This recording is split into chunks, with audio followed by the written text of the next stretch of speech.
श्री कृष्ण गोविंद हरे मुरारी, हे नाथ नारायण वासुदेव।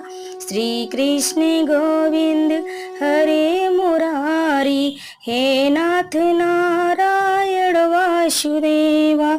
ओम नमो भगवती वासुदेवाय। जय श्री कृष्ण। विष्णु भगवान की जय। भक्तों, आज हम सुनेंगे योगिनी एकादशी की संपूर्ण व्रत कथा। एक बार धर्मराज युधिष्ठिर ने भगवान श्री कृष्ण से कहा, हे त्रिलोकीनाथ, मैंने ज्येष्ठ माह के शुक्ल पक्ष की निर्जला एकादशी की कथा सुनी। अब आप कृपा करके आषाढ़ माह के कृष्ण पक्ष की एकादशी की कथा सुनाइए। इस एकादशी का नाम तथा महत्व क्या है, सो अब मुझे विस्तार पूर्वक बताएं। श्री कृष्ण ने कहा, हे पांडु पुत्र, आषाढ़ माह के कृष्ण पक्ष की एकादशी का नाम योगिनी एकादशी। इसके व्रत से सभी पाप नष्ट हो जाते। यह व्रत इस लोक में भोग तथा परलोक में मुक्ति देने वाला है। हे धर्मराज, यह एकादशी तीनों लोकों में प्रसिद्ध है। इसके व्रत से सभी पाप नष्ट हो जाते। तुम्हें मैं पुराण में कही हुई कथा सुनाता हूँ, ध्यान पूर्वक श्रवण करो। कुबेर नाम का एक राजा अलकापुरी नाम की नगरी में राज्य करता था। वह शिव भक्त था और वह शिव की हमेशा सेवा किया करता था और हमेशा शिव जी की फूलों से सेवा करता था। उनका हेममाली नाम का एक यक्ष सेवक था जो पूजा के लिए फूल लाया करता था। हेममाली की विशालाक्षी नाम की बहुत ही सुंदर स्त्री थी। एक दिन वह मानसरोवर से पुष्प लेकर आया, किंतु कामासक्त होने के कारण पुष्पों को रखकर अपनी स्त्री के साथ रमण करने लगा और भोग विलास में दोपहर हो गई।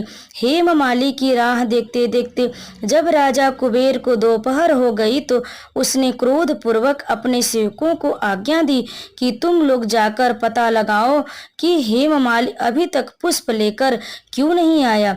जब सेवकों ने उसका पता लगाया तो राजा के पास आकर बताया कि हे राजन, वह हेममाली अपनी स्त्री के साथ रमण कर रहा है। इस बात को सुन राजा कुबेर ने हेममाली को बुलाने की आज्ञा दी। फिर हेममाली डर से कांपता हुआ राजा के सामने उपस्थित हुआ। उसे देखकर कुबेर को अत्यंत क्रोध आया और उसके होठ फड़फड़ाने लगे। राजा ने कहा, अरे मूर्ख, तूने मेरे परम पूजनीय देवों के भी देव भगवान शिव जी का अपमान किया। मैं तुझे श्राप देता हूँ कि तू स्त्री के वियोग में तड़पे और मृत्यु लोक में जाकर कोढ़ी का जीवन व्यतीत करे। कुबेर के श्राप से वह तत्क्षण स्वर्ग से पृथ्वी पर आ गिरा और कोढ़ी हो गया। उसकी स्त्री भी उससे बिछड़ गई। मृत्यु लोक में आकर उसने अनेक भयंकर कष्ट भोगे, किंतु शिव की कृपा से उसकी बुद्धि मलिन न हुई और उसे पूर्व जन्म की भी सुध रही। अनेक कष्टों को भोगता हुआ तथा अपने पूर्व जन्म के कुकर्मों को याद करता हुआ वह हिमालय पर्वत की तरफ चल पड़ा। चलते चलते वह मार्कंडेय ऋषि के आश्रम में जा पहुंचा। वह ऋषि अत्यंत वृद्ध तपस्वी थे। वह दूसरे ब्रह्मा के समान प्रतीत हो रहे थे और उनका वह आश्रम ब्रह्मा की सभा के समान शोभा दे रहा था। ऋषि को देखकर हेममाली वहां गया और उन्हें प्रणाम करके उनके चरणों में गिर पड़ा। हेममाली को देखकर मार्कंडेय ऋषि ने कहा, तूने कौन से निकृष्ट कर्म किए जिससे तू कोढ़ी हुआ और भयानक दुख भोग रहा है। महर्षि की बात सुनकर हेममाली बोला, हे मुनि श्रेष्ठ, मैं राजा कुबेर का अनुचर था। मेरा नाम हेममाली। मैं प्रतिदिन मानसरोवर से फूल लाकर शिव पूजा के समय कुबेर को दिया करता था। एक दिन पत्नी सहवास के सुख में फंस जाने के कारण मुझे समय का ज्ञान ही नहीं रहा और दोपहर तक पुष्प न पहुंचा सका। तब उन्होंने मुझे श्राप दिया कि तू अपनी स्त्री का वियोग और मृत्यु लोक में जाकर कोढ़ी बनकर दुख भोगेगा।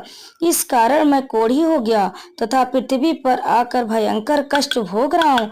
अतः कृपा करके आप कोई ऐसा उपाय बतलाएं जिससे मेरी मुक्ति हो जाए। मार्कंडेय ऋषि ने कहा, हे हेममाली, तूने मेरे सम्मुख सत्य वचन कहे, इसलिए मैं तेरे उद्धार के लिए एक व्रत बताता हूँ। यदि तू आषाढ़ माह के कृष्ण पक्ष की योगिनी नामक एकादशी का विधान पूर्वक व्रत करेगा तो तेरे सभी पाप नष्ट हो जाएंगे। महर्षि के वचन सुन हेममाली अति प्रसन्न हुआ और उनके वचनों के अनुसार योगिनी एकादशी का विधान पूर्वक व्रत करने लगा। इस व्रत के प्रभाव से अपने पुराने स्वरूप में आ गया और अपनी स्त्री के साथ सुख पूर्वक रहने लगा।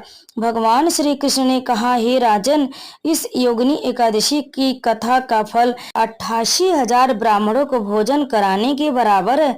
इसके व्रत से सभी पाप नष्ट हो जाते और अंत में मोक्ष प्राप्त करके प्राणी स्वर्ग का अधिकारी बनता है। तो प्रेम से बोलिए विष्णु भगवान की जय। अब आइए सुनते हैं विष्णु भगवान की आरती। ओम जय जगदीश हरे, स्वामी जय जगदीश हरे।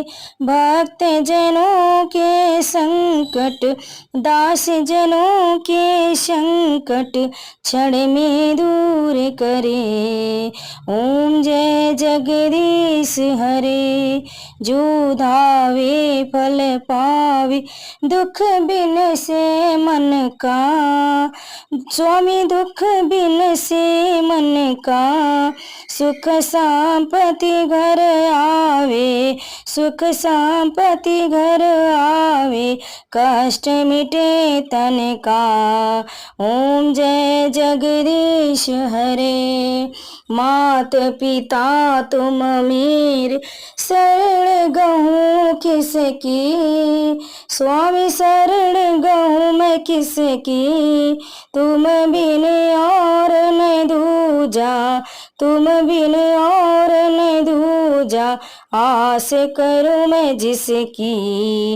ओम जय जगदीश हरे, तुम पूर्ण परमात्मा, तुम अंतर्यामी। स्वामी तुम अंतर्यामी, पार ब्रह्म परमेश्वर, पार ब्रह्म परमेश्वर, तुम सबके स्वामी।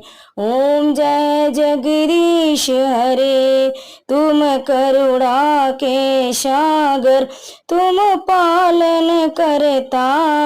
स्वामी तुम पालन करता।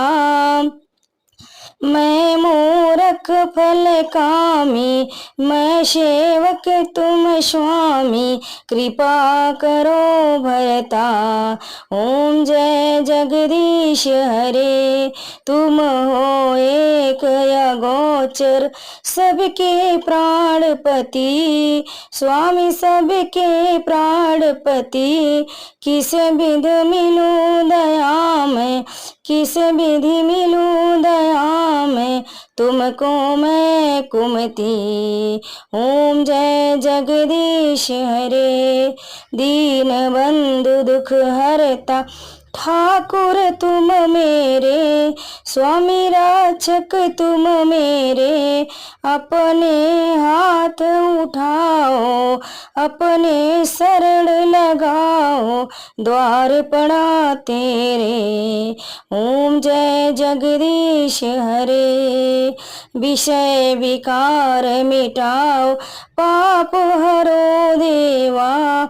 स्वामी पाप हरो देवा, श्रद्धा भक्ति बढ़ाओ, श्रद्धा भक्ति बढ़ाओ, संतन की सेवा।